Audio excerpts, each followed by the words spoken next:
People will forget what they drank, but they will remember how you made them feel. Welcome. This is Bar Manager's Notebook.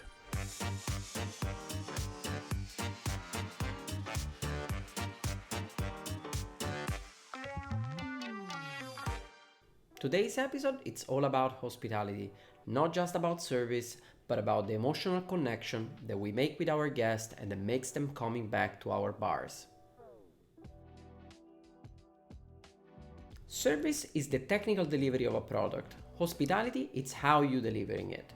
Now, you could have a perfect service without hospitality, but it would result cold. Let me give you an example. Let's say we're gonna go into two different bars. In the first bar, we're gonna enter and ask for a martini. And after a few minutes, the glass gets delivered to you perfect on a coaster, arrive there with your lemon or olive, get delivered to you, and the interaction ends there. The drink might be probably technically perfect. It's on -5 degrees Celsius, it's perfectly diluted, and it's absolutely perfect from a technical perspective. The other one, let's say we're going in and we ask for our martini. The martini arrives, it's on a standard glass, it's still cold, it's maybe not -5 degrees Celsius, it's gonna be at 0, but you had an interaction, you gotta ask some question, you create a little bit of a connection, maybe the bartender puts you in conversation with the person next to you or something like that. Well, I can guarantee you that despite the first one being technically perfect, well, the second one might leave you more this hospitality experience. A great guest experience starts with a warm welcome. Say just simple things like welcome, good evening, good afternoon, good morning. It makes a huge difference to your guest. It doesn't only matter if you say good afternoon, good morning, good evening. It matters also the timing where you're gonna do it. And there are different rules, different companies, different standards, who approaches in 30 seconds, who approaches in a minute, who approach when it's 1 meter, 30, or like 5 meters, just with an acknowledgement of the side and things like that. The point being is, if you think that 2 minutes is not that long, it might be your perspective as a server or as a bartender, but from a guest perspective, these 2 minutes, they feel like an eternity, and you feel that you're neglecting them. So it is very important. It's going to be the first impression of your bar, of your restaurant. So make it count. Second, it's engagement. I think we don't give enough love to solo diner or solo people sometimes at the bar or on the table on their own. And here's my thing. I think it's because we think they want to be just let alone. And it's very important to understand when we should engage or when not. And the same is like if it's a couple, if it's 4 people, if it's 3 people, it doesn't matter. Understanding when a guest wants to talk, what's their mood, where if it was a heavy day or things like that, it will definitely help you customize your interaction with them and make the best of the experience for them, and also make your service super enjoyable because you can read and you will know how much attention you need to give to different people. Number 3, that brings me right to this other point. They're very much connected. Actually, all of them, they're very connected, and is attention to detail. Notice when the glasses are empty, notice if they're into a deep conversation, notice if there is a preference, an allergy, notice if they're right-handed or left-handed, so that you're gonna know if you need to put, the setup in a different way, if you're a spoon. This is actually a great example. I think we had a fantastic person that was working with us on the floor and was such a detail-oriented person that once he was seeing the guest, if he was right-handed or left-handed, when they were ordering coffee, was always taking the extra second of attention to put the spoon on the right side and turn the cups on the right side, where it would be more comfortable for your guest. And it seems nothing, but to a guest, those are details that are memorable, and it makes also feel that you're an attentive person, that you care. And then this point, again, super connected with my 4th one, which is personalized service. It's common standard now to have a lot of places where you arrive and I am XYZ, I'm gonna be looking after you tonight, or like whatever it could be, right? And sometimes the action feels robotic. You can color it a little bit. You can still convey the same meaning, but like do it differently. Do it for yourself so you don't feel a robot, and do it also for the guest that feels special. Make sure like that you remember names if you introduce yourself. Just don't introduce yourself, someone introduce the rest of the party, and then you completely blank it or never use the name at all. It makes almost feel that you just listened and just went on the other way, outside on the other way. So remember occasion if it's some of your regular guests, things like that. And then also smooth recoveries if something goes wrong, and trust me, things will go wrong. What it matters, it's how you're going to take the necessary step to recover to those mistakes. So don't worry, it happens. And do them in a timely manner. Do it also like constructively, like involve other people if you don't find a solution, if you need help. Don't be scared to ask for help.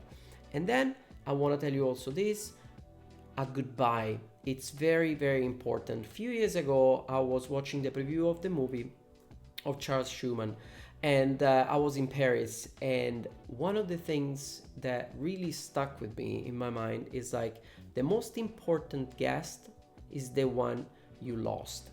And I think that's a pretty powerful statement because it's true. Sometimes, again, this is about like, being attentive. It's about like, saying hi and goodbye.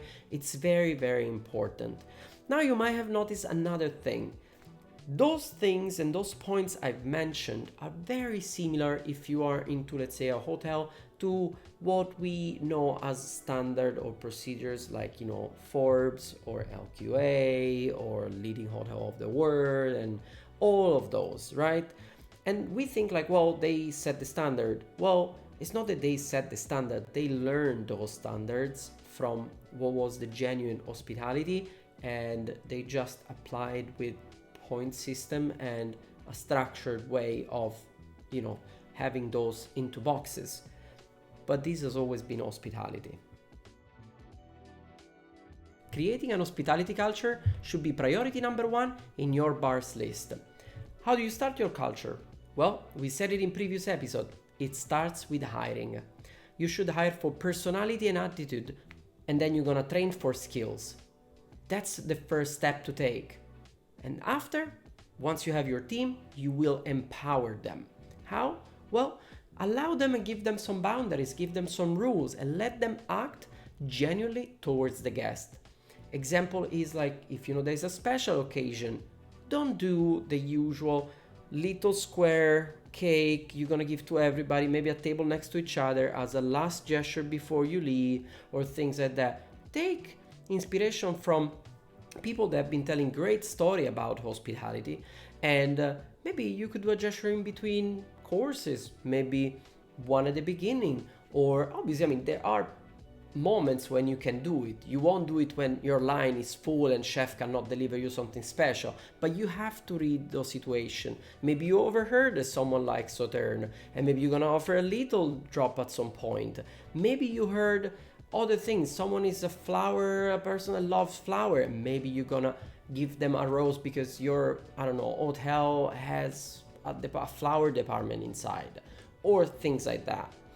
I would add, as I'm here, then that, for example, Will Guidara wrote this beautiful book, and again, not paid by them, it's not my sponsor, but it tells a lot of beautiful stories about hospitality, and in this case, unreasonable hospitality. Third, how are you going to keep training your culture? Well, role play it. When you have your pre-shift, you have an opportunity to talk to your staff and create scenarios. Not maybe all the time, but you can do it every other day and test out like difficult situation or like potential situation or scenario and see what they're coming up with. It might be very interesting what your staff will come up with rather than you giving them an answer right away. Lastly, lead by example. If a manager shows a genuine hospitality, your staff most likely will mirror that behavior. And that is very powerful. And let me tell you a story. I don't mind obviously to tell you this story, and I think he's absolutely an amazing manager from this point of view that I'm about to tell you. And when I was in my time at the Lanesborough Hotel in London, Michael Perron is an absolute genius for that. He was great. He knew exactly. He showed us, all of us, how to really approach table. He was next to us. He showed us how to deal with difficult situation, or like how to make little gesture.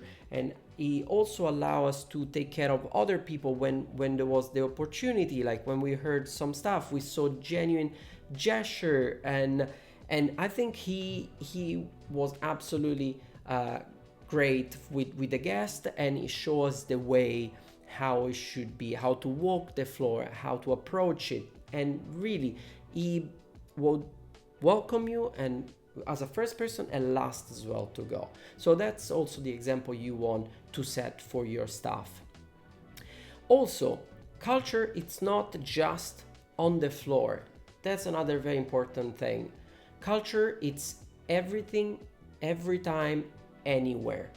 You need to also, the way how you behave with a guest is the same way how you should behave with your staff behind closed curtain. It is very important, because you can't just be extremely nice, extremely perfect when you're on the floor, and then on the back end you're gonna be just like, nasty or like negative or like reprimanding at all time and like pretending that everything is gonna be okay, and then like just when you go on the floor. So lead by example, do it always, anytime, anywhere, at all time. Hospitality is what makes your bar yours. Drinks can be copied, menus can be copied, glassware can be copied, decor can be copied, but the feeling you create, that one cannot. And one more time, I want to stress how important it is to treat your staff, all your staff, and all the people that work within your areas and not with the same attention and the same respect you want them to give to the guest. Again, if this episode was helpful to you, please do press like, subscribe, share with your friends, and most importantly, comment below and let me know an experience of a moment of hospitality you created that you would love to share with everyone else. I'll see you in the next episode.